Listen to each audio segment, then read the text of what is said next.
Electricity? What is electricity? Electricity, तो भैया electricity होता क्या है? इलेक्ट्रिसिटी एक एनर्जी की बेसिकली फॉर्म है। Electricity is a form of energy. तो सिंपली हम लिख देंगे it is a form of energy. अब ये एक एनर्जी की फॉर्म है और हम इलेक्ट्रिसिटी की हेल्प से बहुत सारे अपने इलेक्ट्रिक अप्लायंसेस चलाते हैं। तो इलेक्ट्रिसिटी बहुत ज़रूरी है हमारे लिए। अभी हम इसमें आगे पढ़ते हैं टाइप्स ऑफ इलेक्ट्रिसिटी। इलेक्ट्रिसिटी के टाइप्स ऑफ इलेक्ट्रिसिटी।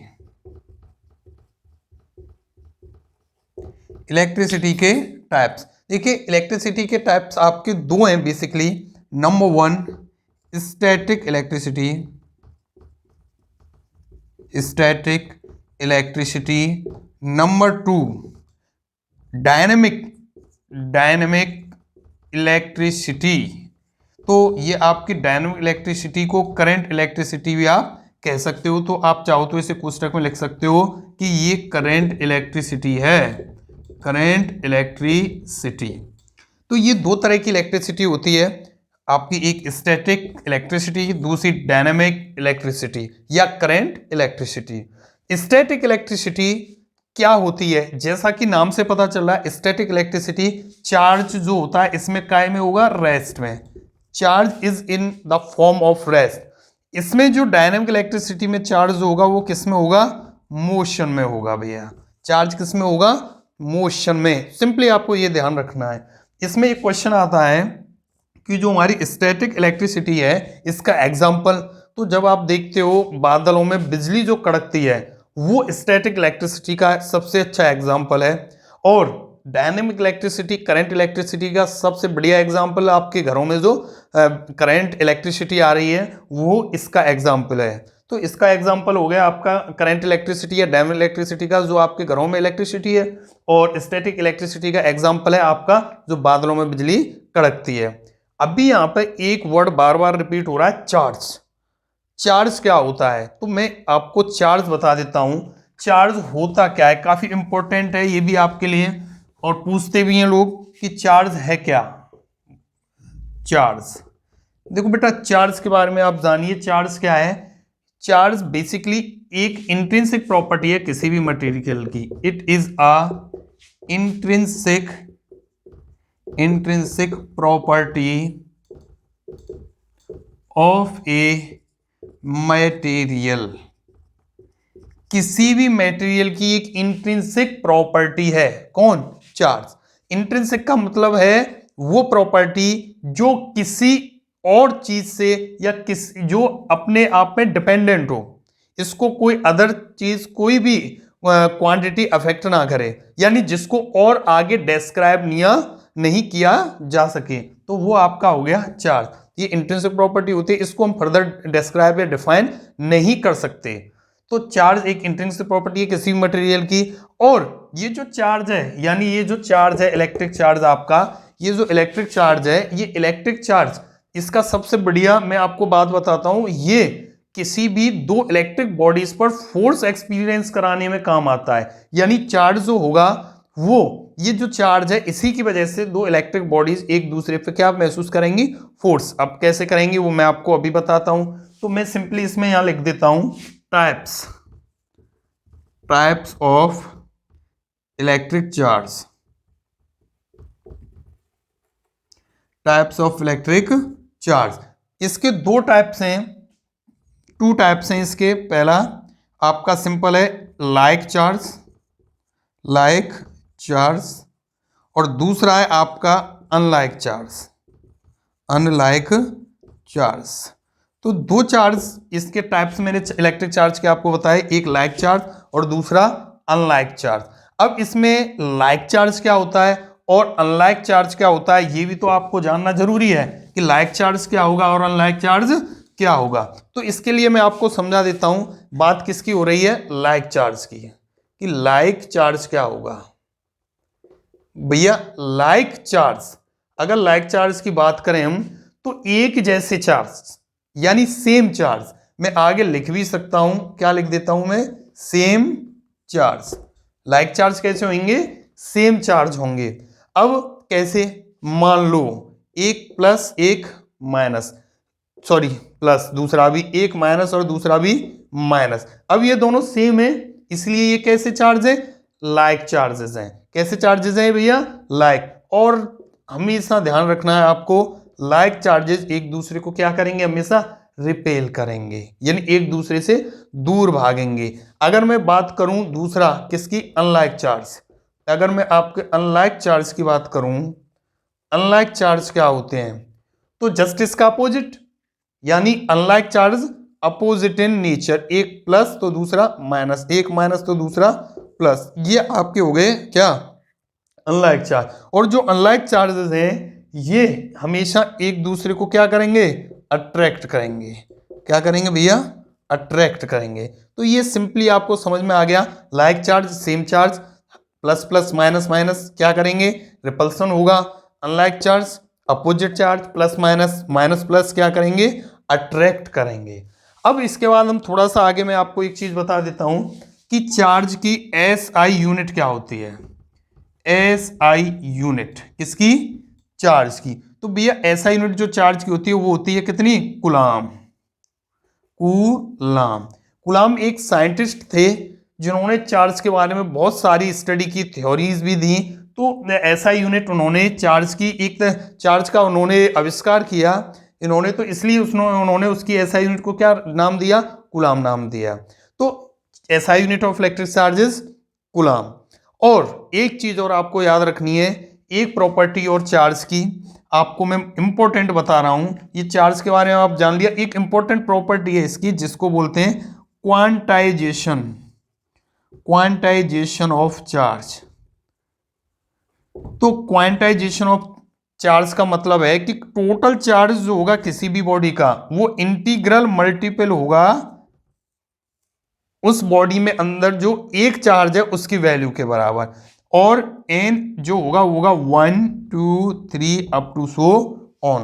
तो मान लो किसी बॉडी में एन चार्जेस हैं, किसी बॉडी में कितने? एन, और एक की वैल्यू कितनी है? ई। तो टोटल चार्ज उस बॉडी का कितना हो गया? एन इंटू ई। इसको कहते हैं क्वांटाइजेशन ऑफ इलेक्ट्रिक चार्ज। ये इलेक्ट्रिक चार्ज की प्रॉपर्टी है। तो ये आपको अच्छे से समझ में आ गया होगा चार्ज क्या होता है। मैं एक बार फिर आपको बता दे रहा हूं, चार्ज एक इंट्रिंसिक प्रॉपर्टी है किसी भी मटेरियल की जिसकी वजह से इलेक्ट्रिक बॉडीज एक दूसरे पे फोर्स महसूस करती हैं। दो तरह के चार्जेस होते हैं आपके, एक आपका लाइक चार्ज और दूसरा आपका अनलाइक चार्ज। लाइक चार्ज जो होगा वो सेम मतलब रिपल्सन, अनलाइक चार्ज मतलब अट्रैक्शन।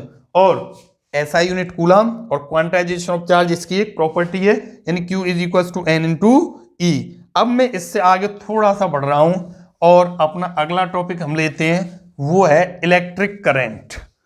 अगला टॉपिक है हमारा भैया इलेक्ट्रिक करंट। तो इलेक्ट्रिक करंट क्या होता है उसको हम आपको समझा देते हैं। Electric current, electric current, electric current simply अगर आप इसकी डेफिनेशन दें तो आप इसको मैं आई से डिनोट करता हूं और ये होता है Q अपॉन टी। यानी अगर आप डिफाइन करें इसको, किसको? इलेक्ट्रिक करंट को डेफिनेशन दें इलेक्ट्रिक करंट की, तो आप क्या डेफिनेशन देंगे इलेक्ट्रिक करंट की? इलेक्ट्रिक करंट की डेफिनेशन देंगे the flow of charge per unit time is called electric current. Simple है। कोई पूछे व्हाट इज इलेक्ट्रिक करंट तो आप क्या कहोगे? Electric current is defined as the flow of charge per unit time. और इसकी जो एसआई यूनिट होती है, एसआई यूनिट क्या होगी?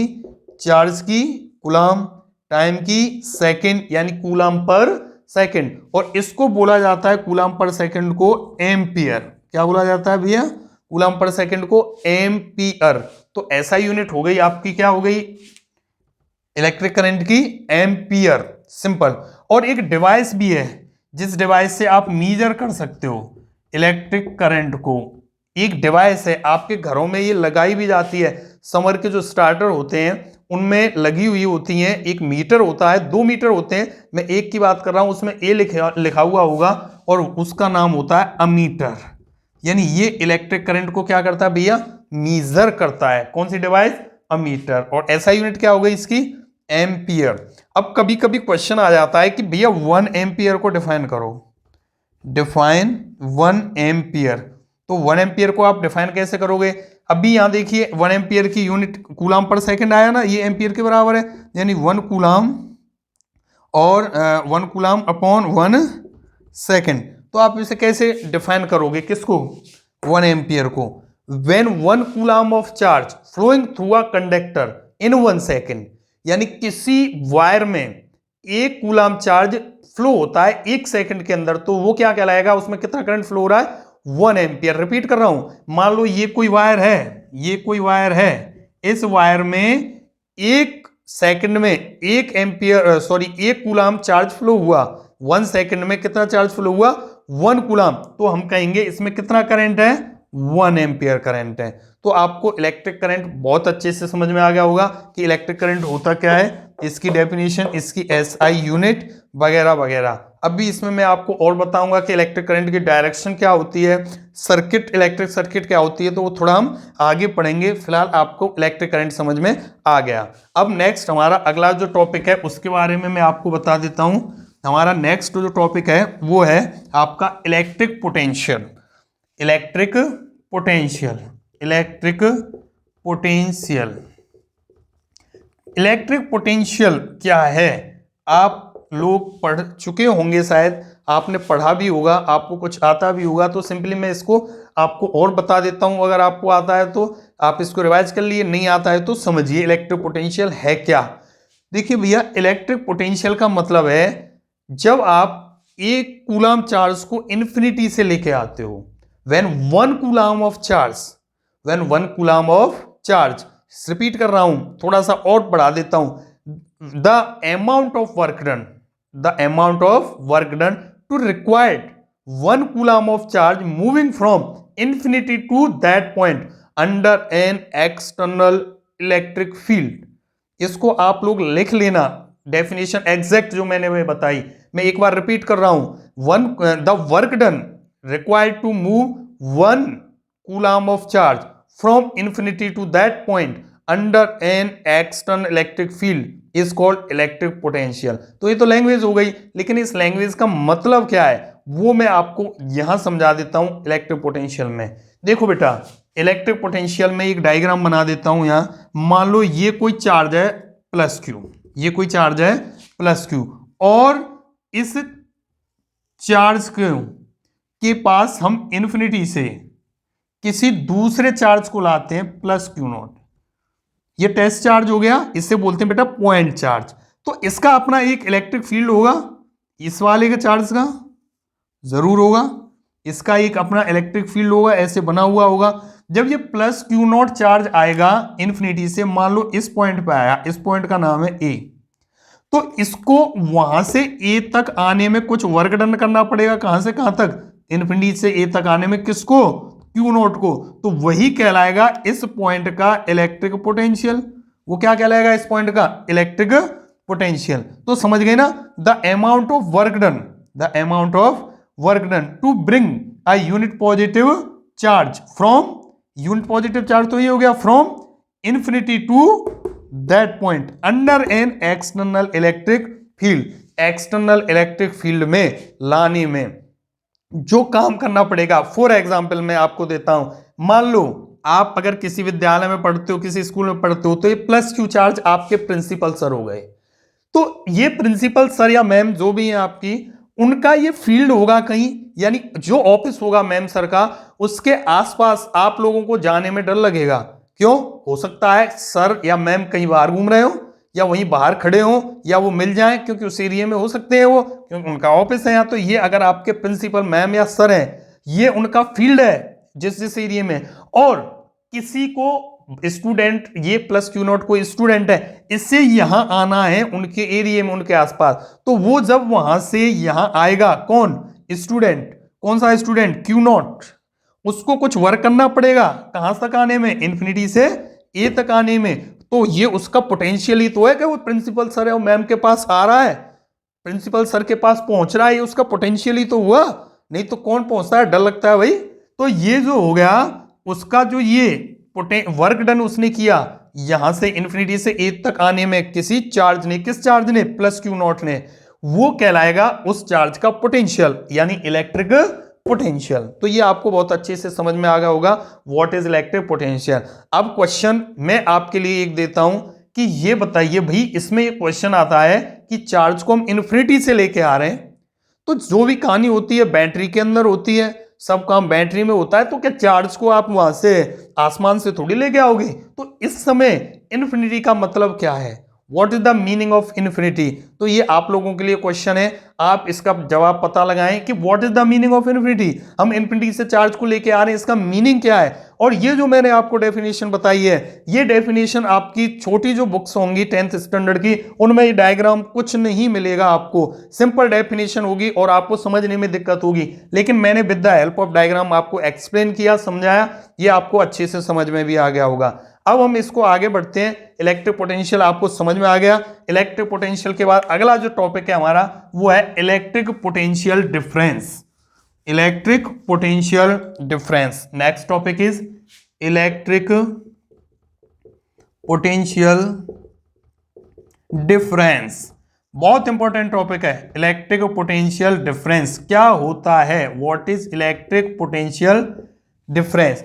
अभी इलेक्ट्रिक पोटेंशियल पढ़ा, अभी इलेक्ट्रिक पोटेंशियल डिफरेंस पढ़ रहे हैं, तो नाम से तो सिंपल हमें पता पड़ रहा है इलेक्ट्रिक पोटेंशियल डिफरेंस का मतलब है कि दो पोटेंशियल, इलेक्ट्रिक पोटेंशियलों के बीच का डिफरेंस, सिंपली। तो बिल्कुल यही है मतलब इसका, एग्जैक्ट दो इलेक्ट्रिक पोटेंशियलों के बीच का डिफरेंस। लेकिन डेफिनेशन के अकॉर्डिंग इसका कुछ अलग मीनिंग निकलेगा, मतलब वही होगा अगर आगे आप जाके देखें तो, लेकिन लैंग्वेज थोड़ी चेंज हो जाएगी। मैं डेफिनेशन बताता हूं आपको, फिर से वही बात करता हूं। मान लो एक प्लस क्यू चार्ज है और अब हमें क्या करना है, अब हमें इस प्लस क्यू चार्ज के एरिया में एक चार्ज को एक पॉइंट से दूसरे पॉइंट पर पहुंचाना है। ए पॉइंट से कहां पे पहुंचाना है, बी पे। तो यहां का वर्क डन कितना है, इन्फिनिटी से ए अपॉन क्यू नॉट, अभी मैंने पढ़ाया। तो यहां का क्या होगा, इन्फिनिटी से बी अपॉन क्यू नॉट, ये वर्क डन हो गया दोनों का। और यही इन दोनों का क्या हो गया, पोटेंशियल। ये हो गया वी ए इस जगह का पोटेंशियल, ये हो गया वी बी बी पॉइंट का पोटेंशियल, और इन दोनों का निकाल लो difference, that is the potential difference. यानी क्या हो सकता है इन दोनों का डिफरेंस, देखिए V B minus V A is the potential difference, और ये किसके बराबर होगा, V के इक्वल होगा। तो आपको समझ में आ गया ना इलेक्ट्रिक पोटेंशियल डिफरेंस सिंपली। तो इसमें हम कहेंगे the amount of work done to bring a unit positive charge from one point to another. अब मैं इन्फिनिटी की बात नहीं कर रहा हूं, from one point to another, जो वर्क डन करना पड़ेगा ए से बी तक ले जाने में, वो कहलाया इन दोनों पॉइंटों का इलेक्ट्रिक पोटेंशियल। और सिंपली लैंग्वेज में कहें तो इन दोनों के बीच का पोटेंशियल का डिफरेंस। अब आप देख रहे होंगे कि सर आपने वी बी पहले लिखा है, उसमें से वी ए को माइनस किया है, V B minus V A. V B की कितनी हो गई वैल्यू, डब्ल्यू इन्फिनिटी से बी, और इसकी कितनी हो गई, डब्ल्यू इन्फिनिटी से ए अपॉन क्यू नॉट, और इसकी इन्फिनिटी से बी अपॉन क्यू नॉट। तो इसमें से इसको क्या कर दो, माइनस, तो वो क्या बन जाएगा, इलेक्ट्रिक पोटेंशियल। अब आप देखो V B minus V A मैंने किया, चाहो तो आप यहां लिख भी सकते हो डब्ल्यू इन्फिनिटी से बी अपॉन में Q naught minus W infinity से ए और अपॉन में Q naught, that is equals to V. थोड़ा ये मैंने आपका लेवल बढ़ा दिया है समझाने का, तो ये आपको समझ में आ गया होगा। अब हमेशा ध्यान रखना, मैं V A minus V B कर सकता था लेकिन नहीं किया, हमेशा हाई पोटेंशियल से लो पोटेंशियल घटाना है। अब आप कहोगे कि सर ये पोटेंशियल वी बी का क्यों ज्यादा है, वी ए का ज्यादा नहीं हो सकता। ध्यान रखना, जितना आप इस चार्ज की तरफ दूसरे चार्ज को लेके जाओगे, ये दूसरा चार्ज जो है वो इसकी तरफ जितना जाएगा इधर, यानी किधर, इधर, उतना पोटेंशियल बढ़ेगा। और अगर वी बी यहां की बात करें तो और पोटेंशियल ज्यादा होगा। भाई प्रिंसिपल सर के ऑफिस के पास पहुंचते जा रहे हो आप, तो जितना ज्यादा पास जाओगे उतना ज्यादा डर लगेगा और उतनी हिम्मत करनी पड़ेगी, आपको उतना पोटेंशियल दिखाना पड़ेगा। तो जैसे जैसे आगे बढ़ोगे आपका पोटेंशियल बढ़ेगा, ऐसे ही जैसे जैसे इस चार्ज की तरफ बढ़ेंगे पोटेंशियल बढ़ेगा। तो सिंपली इलेक्ट्रिक पोटेंशियल की डेफिनेशन मैंने बता दी, इलेक्ट्रिक पोटेंशियल डिफरेंस की भी बता दी, और सिंपली अगर चाहो तो आप लिख सकते हो ये दोनों V B minus V A, electric potential difference. अब मैं इसकी एसआई यूनिट और थोड़ा सा इसकी जो मेजरमेंट की डिवाइस है उसके बारे में आपको बता देता हूं। तो सबसे पहले हम बात करते हैं किसकी भैया, इसकी एसआई यूनिट, किसकी एसआई यूनिट? इलेक्ट्रिक पोटेंशियल की। तो इलेक्ट्रिक पोटेंशियल की एसआई यूनिट जो होती है वो होती है वोल्ट। या और ध्यान रखना, इलेक्ट्रिक पोटेंशियल हो चाहे इलेक्ट्रिक पोटेंशियल डिफरेंस हो, यूनिट तो वोल्ट ही होगी भाई। पोटेंशियल डिफरेंस क्या हो गया? दो पोटेंशियलों का डिफरेंस। 10 किलोग्राम में से 5 किलोग्राम घटा दो तो ये तो डिफरेंस हो गया। तो 10 में और 10 क्या हो गया? मास हो गया। तो 10 में से 5 घटाया तो कितना बचेगा? 5 किलोग्राम ही तो बचेगा। तो पोटेंशियल डिफरेंस भी 5 किलोग्राम। एक एग्जांपल मैंने उसको किया, आपको मीज है, देखो ध्यान से। मान लो 10 वोल्ट इलेक्ट्रिक पोटेंशियल एक का, 5 वोल्ट इलेक्ट्रिक पोटेंशियल दूसरे का। 10 में से 5 वोल्ट घटाओ तो कितना आएगा? 5 वोल्ट आएगा। तो वोल्ट ही पोटेंशियल डिफरेंस भी किस में आएगा? वोल्ट में। तो एसआई यूनिट इलेक्ट्रिक पोटेंशियल की बात करें चाहे इलेक्ट्रिक पोटेंशियल डिफरेंस की बात करें, दोनों की क्या होगी भैया? वोल्ट ही होगी। वोल्ट ही होगी दोनों की पोटेंशियल डिफरेंस की। और इलेक्ट्रिक पोटेंशियल की एसआई यूनिट वोल्ट। और इसकी जो डिवाइस है, कौन सी डिवाइस जिससे हम इलेक्ट्रिक पोटेंशियल डिफरेंस को मीजर कर सकते हैं, वो डिवाइस है वोल्ट मीटर। क्या नाम है भैया? Volt meter. Volt meter is the device which is used to measure the electric potential difference. उसको क्या नाम दिया गया? Volt meter. ये भी आपके जो स्टार्टर होती है समर का, उसमें मिलेगी आपको। कौन वोल्ट मीटर जो डिवाइस है वो आपको समर के स्टार्टर में मिल जाएगी। एक में अमीटर होता है एक, और उसके बगल में होगा वोल्ट मीटर। अमीटर में ए लिखा होता है और वोल्ट मीटर में वी। तो ध्यान रखना, हमेशा वोल्ट मीटर क्या नापता है? वोल्टेज यानी इलेक्ट्रिक पोटेंशियल डिफरेंस। और अमीटर क्या नापता है? करंट। तो ये दोनों डिवाइसेस वहां लगी हुई होती हैं और आपको करंट की वैल्यू और वोल्टेज की वैल्यू यानी पोटेंशियल डिफरेंस की वैल्यू दे रही होती हैं। अब इसमें मैं वापस आ जाता हूं एसआई यूनिट पर। एसआई यूनिट कितनी है? वोल्ट इसकी। तो इसमें डेफिनेशन आ सकती है कि बताइए 1 वोल्ट क्या होगा? 1 वोल्ट की डेफिनेशन 1 वोल्ट। तो अभी आपने देखा W इंफिनिटी से अपॉन क्यू नॉट ई कुछ आ रहा था। तो W मतलब वर्क डन। वर्क डन को किस में नापते हैं? जूल में। अपॉन में क्या था? चार्ज यानी कूलाम में। जूल पर कूलाम इसकी एसआई यूनिट। और इसको जूल पर कूलाम को नाम क्या दे दिया गया? 1 वोल्ट। तो इसको 1 वोल्ट को डिफाइन कैसे करेंगे? 1 volt is defined as the when 1 joule of work, when 1 joule of work do या done, 1 joule of work done to bring 1 coulomb of charge. Simple समझना, when 1 joule of work done to bring 1 coulomb of charge under an external electric field is called 1 volt. तो ये आपकी 1 volt की जो है वो definition हो गई। तो आपका इलेक्ट्रिक पोटेंशियल भी यहां पे सिंपली खत्म हो गया। अब मैं आगे चलता हूं इलेक्ट्रिक सर्किट पर। इलेक्ट्रिक सर्किट क्या होती है? आपने नाम सुना होगा खूब इलेक्ट्रिक सर्किट का। इलेक्ट्रिक सर्किट होती क्या है? देखिए, इलेक्ट्रिक सर्किट आपके घरों में भी मिलती है। तो मैं लिख देता हूं पहले इलेक्ट्रिक सर्किट क्या होती है। इलेक्ट्रिक सर्किट, देखो बेटा, इलेक्ट्रिक सर्किट आपकी घर में भी होती है जिस में इलेक्ट्रिसिटी जो है फ्लो कर रही होती है। क्या कर रही होती है? Electricity flow. तो वो जो सर्किट है जिसमें इलेक्ट्रिसिटी क्या कर रही है? फ्लो कर रही है, वो इलेक्ट्रिक सर्किट है। तो उसमें आपके बल्ब भी होंगे, आपका वायर भी होता है, की होती हैं जिन्हें आप स्विच बोलते हैं, बटन कहते हैं कुछ लोग, वो भी आपके होंगे। और रेजिस्टेंसेस भी होंगे, बहुत सारी चीजें होंगी उनमें, वो आपको यहां पे समझनी होंगी। सिंपली मैं आपको इलेक्ट्रिक सर्किट जो है वो बना देता हूं और इसको मैं आपको बना के दिखा देता हूं। तो भैया जो इलेक्ट्रिक सर्किट है आपकी, वो देखिए क्या होती है। देखो, ये मान लो ये मैंने कोई रेजिस्टेंस लगाया। रेजिस्टेंस कुछ भी हो सकता है, बल्ब भी तो एक रेजिस्टेंस है। रेजिस्टेंस का मतलब जो इलेक्ट्रिक करंट को कंज्यूम करे, बल्ब भी करता है। तो ये मैंने एक रेजिस्टेंस लगाया, मैं आगे बताऊंगा आपको बाकी सारी चीजें। एक रेजिस्टेंस लगा दिया, ये इसको मैंने नाम दे दिया R, इसको मैंने लिख दिया ये R, ये रेजिस्टेंस है। और इसके बाद मैंने इसमें मान लो यहां पे कोई डिवाइस लगा दी, आप लगा सकते हैं हम, मान लो अमीटर लगा दिया जो करंट को क्या करेगा? मीजर करेगा। इसके बाद मैं आगे चल रहा हूं और मैं इसमें यहाँ पे एक बैटरी लगा देता हूं, प्लस माइनस, ठीक है, ये सेल लगा दी।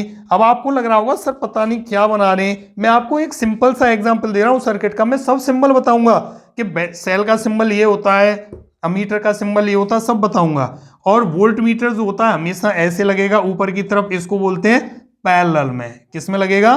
पैरेलल में। तो ये एक क्वेश्चन मैं आपको और देता हूं, एक तो इन्फिनिटी वाला हो गया, ये भी आपके लिए बहुत अच्छा क्वेश्चन है। वोल्ट मीटर को पैरेलल में क्यों यूज करते हैं, क्यों लगाते हैं वोल्ट मीटर को? तो अमीटर को मैंने सीरीज में लगाया, वोल्ट मीटर को लगाया किसमें? पैरेलल में। तो अभी पैरेलल और सीरीज क्या होती है वो भी मैं आपको आगे बताऊंगा।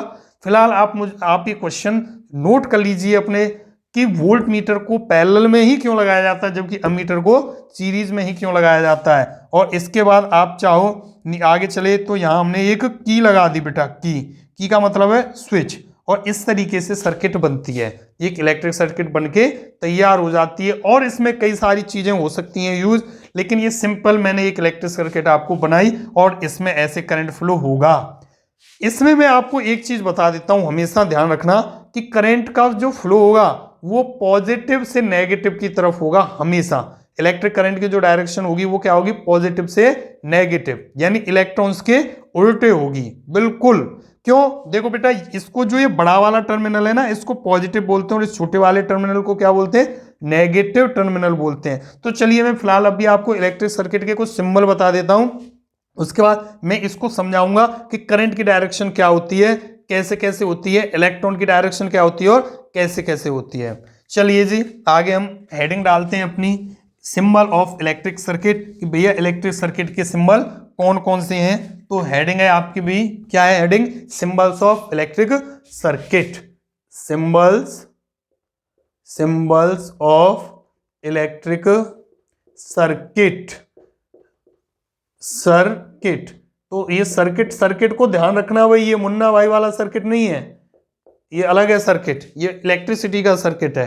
तो सिंबल ऑफ इलेक्ट्रिक सर्किट। तो सबसे पहले मैं अगर बात करूं, सबसे पहले सिंबल की, तो सेल का ही नंबर ले लेते हैं। सेल, तो सेल तो आप सब लोग जानते हैं सेल क्या होता है, आपके रिमोट में बहुत यूज होते हैं। तो भैया सेल का सिंबल होगा एक ऐसे बड़ा वाला और एक छोटा, और जो छोटा होगा थोड़ा सा इसको हम थिक बना देंगे ऐसे।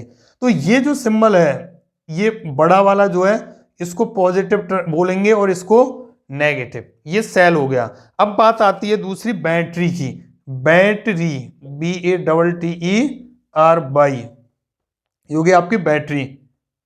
वैसे इससे भाई मेरे हिसाब से तो बैटरी, ये अंग्रेज लोग पता नहीं क्या इंग्लिश बना दी इन्होंने। तो अगर ये बैटरी है तो इसे बैटरी भी बोल सकते हैं, तो बैटरी भी तो बोल सकते हैं इसे, BATTERY, बैटरी। चलिए ठीक है, बैटरी ही बोलते हैं, जो है वही बोलेंगे बैटरी। तो ये प्लस, ये माइनस, तो ये एक सेल हो गया। अब मैं अगर दो या दो से अधिक सेल, मींस एक से ज्यादा सेलों को जोड़ दूं तो बैटरी बन जाएगी। आपको ध्यान रखना है कि सेल जो हैं आपके, उनको जोड़ने का तरीका क्या होना चाहिए। गांव में लोग कहते थे पहले, जो टॉर्च होती थी उसको बैटरी बोलते थे। तो बैटरी क्यों बोलते थे उसे? क्योंकि उसमें कई सारे सेल होते थे, तो इसलिए उसे क्या बोलते थे बेटा? बैटरी। तो एक सेल तो ये हो गया।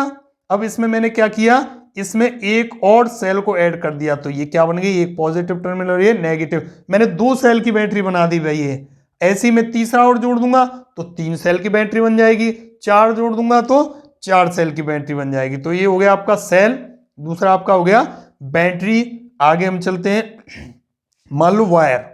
आपका जो वायर है उसका सिंबल क्या होगा? सिंपली वायर का तो बहुत सिंपल सिंबल है, सीधी सी एक लाइन खींच दीजिए ऐसे। ये किसका सिंबल हो गया? वायर का। ऐसा भी तो हो सकता है वायर जॉइंट, कि वायर जॉइंट। अगर वायर क्या हो रहे हो बेटा? जॉइंट हो रहे हो, तो सिंबल क्या होगा? सिंपल है, वायर को जॉइंट करना है तो एक ये खींच दीजिए और यहाँ पे ये ऐसे खींच दीजिए। ये हो गया आपका वायर, क्या हो गया? जॉइंट हो गया। अच्छा, ऐसा भी तो हो सकता है एक वायर के ऊपर होके दूसरा वायर क्रॉस कर रहा हो, यानी वायर क्रॉसिंग, वायर क्रॉस। तो वायर क्रॉस कैसे बनाओगे भाई? अब वायर क्रॉस के लिए आपको क्या करना पड़ेगा? एक ये ऐसे, ये इस तरीके से, ये वायर क्रॉस का सिंबल हो गया। चलिए नेक्स्ट, और हम आगे चलते हैं। अब हम बात करते हैं रेजिस्टेंस की। चलिए की कर लेते हैं पहले। की बात वहां भी हो रही थी, की। तो की बेटा दो की होंगी, एक ओपन और एक क्लोज। तो फिलहाल मैं लिख देता हूं ओपन की, या ओपन की को बेटा आप स्विच भी बोल सकते हो, किया स्विच, ओपन किया ओपन स्विच। तो बेटा देखो की का सिंबल तो ऐसे बनेगा ओपन का, ये इस तरीके का, और स्विच जो होगा उसको कैसे बनाओगे आप ओपन को, ऐसे।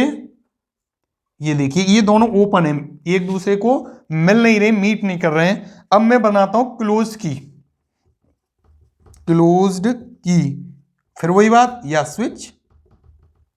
अब इसमें क्या होगा, क्लोज की, ऐसे की बनाइए और बीच में रख दो बिंदी, ये हो गई क्लोज की। ये आपकी लैब में मिल जाएंगे कि आपके यहाँ है लैब में, और ये बिंदी का मीन्स क्या है वो भी आपको पता चल जाएगा अगर आप कभी लैब जाओगे तो ये क्लोज की है। मतलब क्या होता है मैं बता देता हूं, चलो थोड़ा सा आपको। ऐसे ये सर्किट होती है और बीच में होती है जगह खाली, तो जब करंट इधर से जाएगा इधर नहीं जा पाएगा, बीच में जगह खाली होगी, उसे तो कुछ ना कुछ चाहिए फ्लो होने के लिए, मेनली कंडक्टर चाहिए उसे फ्लो होने के लिए, कुछ ना कुछ नहीं कंडक्टर ही चाहिए, प्लास्टिक में थोड़ी हो जाएगा फ्लो, तो इसमें चाहिए। तो हम क्या करते हैं, बीच में इस स्पेस को एक चाबी से भर देते हैं। तो जैसे उस चाबी से हमने उसको इसमें अंदर रखा, चाबी अलग होती है, वो नहीं अपने घर के ताले की चाबी, वो नहीं, एक चाबी होती है उसको इसमें अंदर लगा देते हैं, तो ये उस स्पेस को चाबी भर देती है और करंट फ्लो होना स्टार्ट हो जाता है। ऐसे आप चाहो तो आप उसका स्विच का सिंबल भी ऐसे बना सकते हो। ये क्लोज स्विच है, देखो एक दूसरे को ये क्या कर गए, अब यहाँ टच कर गए, तो ये कैसा स्विच हो गया भैया, क्लोज स्विच हो गया। तो ये स्विच क्या हो गया सिंबल। अगर मैं आगे बात करूं रेजिस्टेंस की, इसकी बात करूं रेजिस्टेंस, अब इसमें रेजिस्टेंस में भी दो हैं, एक वेरिएबल और एक फिक्स। देखो बेटा वेरिएबल का मतलब होता है ऐसे सिंबल बना देना, ये वेरिएबल का है, इसको वेरिएबल रेजिस्टेंस बोलते हैं। मैं लिख भी देता हूं नीचे, वेरिएबल रेजिस्टेंस, वेरिएबल रेजिस्टेंस। और इसका एक नाम और है रियोस्टेट, इसे रियोस्टेट भी आप जो है वो कह सकते हो। क्या कह सकते हो इसे, रियोस्टेट। ये सब आपकी लैब में उपलब्ध है, रियोस्टेट भी आपकी लैब में होगा। अगर आप जाओगे कभी लैब तो आपको ये रियोस्टेट वहां मिलेगा, सर से पूछना अगर लैब जाओ तो कभी कि सर बताइए रियोस्टेट कौन सा है इसमें, तो वो आपको बता देंगे। बहुत ही एक इस तरीके का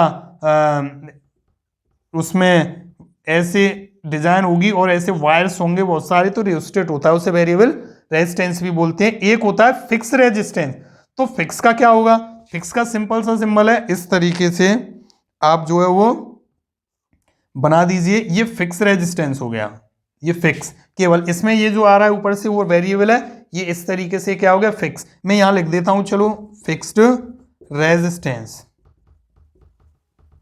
ये किसका सिंबल हो गया, फिक्स रेजिस्टेंस का। तो अभी इसमें आपको ये सिंबल हो गए सारे, आप इसको देखिए, इधर वालों को भी आप जो है नोट कर लीजिए, स्क्रीनशॉट ले लीजिए चाहे, और इनका भी आप जो है एक स्क्रीनशॉट ले लीजिए, इन्हें भी आप बना सकते हैं। तो अभी कंप्लीट नहीं हुए सिंबल्स, अभी हमारे रह गए। अभी हम कहां तक पहुंचे भैया, रेजिस्टेंस तक ही पहुंचे हैं। और कौन सा रेजिस्टेंस, फिक्स रेजिस्टेंस। अभी कुछ सिंबल्स थोड़े से बकाए हैं, उनको और मैं बता देता हूं। जैसे मान लो आपका सिंबल है इलेक्ट्रिक बल्ब का, इलेक्ट्रिक बल्ब, तो भैया इलेक्ट्रिक बल्ब का सिंबल कैसे होगा, ये आप देखिए, इलेक्ट्रिक बल्ब का सिंबल यहां मैं बना देता हूं इस तरीके से, ये हो गया इलेक्ट्रिक बल्ब का सिंबल।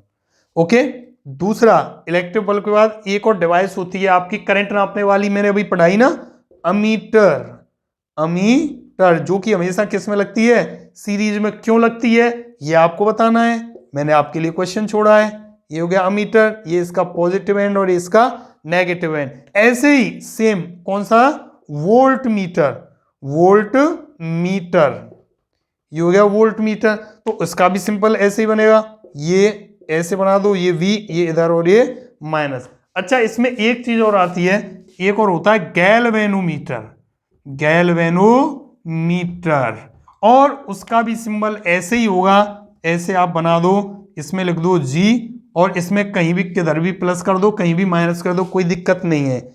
अमीटर करंट को मीजर करता है, ये भी आपको करंट को ही मीजर करने में काम आता है गैल्वेनोमीटर। तो फिर मैं एक आपके लिए क्वेश्चन छोड़ता हूं कि गैल्वेनोमीटर और अमीटर ये जो है, क्यों अमीटर की जगह गैल्वेनोमीटर लगाएं या गैल्वेनोमीटर की जगह अमीटर लगाएं। तो इतने सारे मैंने आपको क्वेश्चंस छोड़े, उनका मैं आपको सबको जवाब बता देता हूं। अब जो मैंने आपको जो क्वेश्चंस बताए, ये जो आपको स्टडी करने थे, चलो मैं आपको बता देता हूं।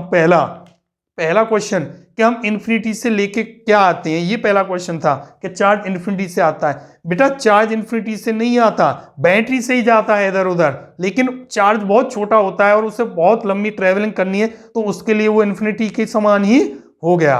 एक ही क्वेश्चन तो ये दिया था हमने। दूसरा, वोल्ट मीटर को हमेशा पैरेलल में इसलिए लगाते हैं क्योंकि वोल्ट मीटर रेजिस्टेंस बहुत ज्यादा रखता है, वो अगर सीरीज में लगा देंगे तो करंट को कंज्यूम कर जाएगा और हमें पूरा करंट नहीं मिलेगा, जबकि अमीटर का रेजिस्टेंस बहुत कम होता है, इसलिए वो करंट को नहीं कंज्यूम करेगा। और मैं आपको आगे बताऊंगा, इन जो मैंने आपको ये जवाब दिया ये आपको और क्लियर हो जाएगा। सिंपल, अगर आए क्वेश्चन तो आप लिख दोगे, आप बता दोगे कि अमीटर का रेजिस्टेंस बहुत कम होता है, इसलिए उसे सीरीज में लगा दो, वो करंट को कोई अफेक्ट नहीं करेगा, करंट ऐसे गया कोई इफेक्ट नहीं पड़ेगा। देखिए मैं बता देता हूं आपको, मान लो इस तरीके से मैं वोल्ट मीटर को यहां लगा दूं और करंट गया इधर से, तो वोल्ट मीटर इस करंट को चबा जाएगा, खा जाएगा, आगे जाने ही नहीं देगा करंट को, मतलब जाएगा लेकिन इतना नहीं जाएगा, बहुत करंट को कंज्यूम कर जाएगा। लेकिन अमीटर बहुत सीधा इंसान है, यानी बहुत सीधी डिवाइस है, वो बेचारा नहीं खाता है करंट को। अमीटर वो क्या करेगा, वो जितना आया उतना उधर जाने देगा। इसलिए वोल्ट मीटर की जो बदमाशी थी उसको देखते हुए उन्होंने क्या किया, उसे ऊपर लगा दिया कि जा भाई तू ऊपर रह, करंट तो नीचे होके चला जाएगा, तू ऊपर चुपचाप पड़ा रहे, तू कुछ नहीं कर पाएगा फिर इलेक्ट्रिक करंट का। तो आप ये चीज समझिए कि वोल्ट मीटर जो है वो उसको पैरेलल में हम इसलिए लगाते हैं। तो ये आपके क्वेश्चन हो गए। और चलिए आगे चलते हैं। अब मैं एक क्वेश्चन और, हाँ अभी जो दिया था कि गैल्वेनोमीटर को और अमीटर को इनकी जरूरत क्या है। बेटा अमीटर जो है वो मेनली करंट को मेजर करने में यूज होता है और गैल्वेनोमीटर करंट को सेंस करता है। एक तरीके से आप कहिए बहुत कम करंट हो तो वहां गैल्वेनोमीटर का यूज करेंगे, क्योंकि अमीटर तो रीडिंग ही नहीं देगा, अमीटर बताएगा नहीं, क्योंकि अमीटर थोड़ा करंट उससे ज्यादा चाहिए तब काम करता है। तो गैल्वेनोमीटर बहुत कम करंट को भी बता देगा। तो जहां हमें थोड़ा सा करंट भी अगर पता लगाना है, ये देखना है कि इस सर्किट में करंट है भी, चाहे वो थोड़ा सा क्यों ना हो, तो गैल्वेनोमीटर को लगाएंगे, वो बता देगा। अमीटर नहीं उठेगा इतने पे, तो अमीटर की जगह गैल्वेनोमीटर कहाँ यूज करना है और गैल्वेनोमीटर और मीटर में क्या अंतर है, ये आपको समझ में आ गया होगा। गैल्वेनोमीटर और मीटर करंट को ही मेजर करते हैं, लेकिन गैल्वेनोमीटर सेंस करता है, ज्यादा करंट वो नहीं कर सकता मेजर, वो थोड़े बहुत करंट को सेंस कर लेगा, और अमीटर ज्यादा करंट को करता है। इसलिए ना तो ज्यादा करंट पर गैल्वेनोमीटर को लगा सकते हैं और ना कम करंट में अमीटर, क्योंकि अमीटर तो रीडिंग देगा ही नहीं। जब कम करंट पे आप लगाओगे और गैल्वेनोमीटर को ज्यादा पे लगाओगे तो वो काम नहीं करेगा, फूक जाएगा ज्यादा करंट में। हालांकि ये क्वेश्चन आप लोग ध्यान रखना, ये 12th स्टैंडर्ड का है जो मैं आपको बता रहा हूं। अमीटर हो चाहे वोल्ट मीटर, बनते दोनों गैल्वेनोमीटर से ही है। अब बनेंगे कैसे, वो आपको 12th में जब आपके आओगे तो वहां आपको पढ़ाया जाएगा। तो अभी तक आप कहां तक पढ़ चुके बेटा, इलेक्ट्रिक सर्किट। इलेक्ट्रिक सर्किट के आपने क्या पढ़ लिए, सिंबल्स। मैं आपको एक चीज और बता देता हूं, मैंने पहले जो छोड़ दी थी, कि जो डायरेक्शन है, डायरेक्शन ऑफ इलेक्ट्रिक करंट क्या होगी, what is the direction of electric current. तो ये मैं आपको सिंपली समझाने की कोशिश करता हूं एक सर्किट बना के। मान लो ये मैंने सर्किट बनाई, ये प्लस ये माइनस, और यहाँ पे एक की लगा दी, और ये एक रेजिस्टेंस लगा दिया, और यहाँ पे मैंने एक अमीटर लगा दिया। तो बेटा ध्यान रखना, हमेशा करंट प्लस से किधर जाएगा, माइनस। यहाँ तो नहीं, यहाँ से नहीं, ऐसे प्लस से ऐसे आएगा, फिर ऐसे जाएगा, ऐसे होते हुए ऐसे, ये इस तरीके से, इस तरीके से, इस तरीके से, ये करंट। और इस करंट को कन्वेंशनल करंट भी कहा जाता है। और इलेक्ट्रॉन क्या करेंगे, इलेक्ट्रॉन तो नेगेटिव होता है, वो किसकी तरफ भागेगा, पॉजिटिव। यानी इलेक्ट्रॉन यहां से ऐसे जाएगा, ऐसे जाएगा, इस तरीके से, इस तरीके से, इस तरीके से। मतलब क्या हुआ, करंट कभी भी इलेक्ट्रॉन की डायरेक्शन में फ्लो नहीं करता, करंट हमेशा इलेक्ट्रॉन की डायरेक्शन से उल्टी डायरेक्शन में फ्लो करता है, अपोजिट डायरेक्शन में फ्लो करता है। तो आप लोगों को ये चीज ध्यान रखनी है कि इलेक्ट्रिक करंट की डायरेक्शन क्या होगी, positive terminal to the negative terminal of battery. कैसे, पॉजिटिव से कैसे जाएगा, नेगेटिव की तरफ जाएगा कौन, इलेक्ट्रिक करंट, और electrons negative terminal to the positive terminal of the battery. ये आपका इलेक्ट्रिक करंट हो गया। अब आगे जो टॉपिक आने वाला है बहुत इंपॉर्टेंट है, वो आपके लिए इस पर न्यूमेरिकल्स भी बनते हैं। मैं न्यूमेरिकल्स भी आपको कराऊंगा, इलेक्ट्रिसिटी के बहुत सारे न्यूमेरिकल्स हैं। बिल्कुल अगर आपको डर लगता है न्यूमेरिकल्स से तो आप लोग बिल्कुल चिंता ना करें, न्यूमेरिकल्स आपको रट जाएंगे, समझ में आ जाएंगे बहुत बेहतरीन तरीके से, कोई दिक्कत नहीं होने वाली है आपको। कैसा भी न्यूमेरिकल आ जाए एग्जाम में, कैसा भी, वो आप लोग बहुत ही चुटकी बजाते सॉल्व कर दोगे उसे। इस तरीके से मैं आपके न्यूमेरिकल्स करवा दूंगा। चलिए जी, अगली टॉपिक जो है हमारी, उसके बारे में थोड़ी बात कर लेते हैं। और वो हमारा अगला जो टॉपिक है वो मैंने आपको बता दिया। क्या नाम बताया मैंने अभी उसका? Ohm's law. शायद नहीं बताया था, चलिए अब बता दिया। ओम्स लॉ, अगर नहीं बताया था, अगर बता दिया तो कोई बात नहीं। चलिए जी, ओम्स लॉ। ओम्स लॉ क्या है? ओम्स एक साइंटिस्ट थे। उन्होंने एक एक्सपेरिमेंट किया और उस एक्सपेरिमेंट ने ओम्स ने कहा उस एक्सपेरिमेंट में, according to Ohm's law, English में कैसे लिखोगे? क्वेश्चन आए, state Ohm's law, what is Ohm's law? तो according to Ohm's law the electric current is directly proportional to the electric potential under constant pressure and temperature. यानी मैं इसको अब यहां बता देता हूं आपको। ओम्स ने कहा इलेक्ट्रिक करंट है आई, वो डायरेक्टली प्रोपोर्शनल होगा पोटेंशियल डिफरेंस के, यानी वी के। मैं पढ़ा चुका हूं पोटेंशियल डिफरेंस, मैं आपको इलेक्ट्रिक करंट भी पढ़ा चुका हूं। I is directly proportional to V. आप इसे ऐसे भी लिख सकते हो, V is directly proportional to I. तो जब आप ऐसे लिखोगे v is directly proportional to I, और आप सब जानते हो जब भी डायरेक्टली प्रोपोर्शनल की बात आती है वो हटाना पड़ता है और एक कांस्टेंट ऐड किया जाता है। हमने कर दिया v की जगह, सॉरी डायरेक्टली प्रोपोर्शनल की जगह r, यानी v is equals to I R. तो क्या बन गया ये? v बराबर आई आर। और आप चाहो तो इसे क्या लिख सकते हो? v अपॉन आई बराबर r, और r क्या है? कांस्टेंट, वही तो हमने ऐड किया था। r क्या है? कांस्टेंट। और कौन सी कंडीशन रहेंगी?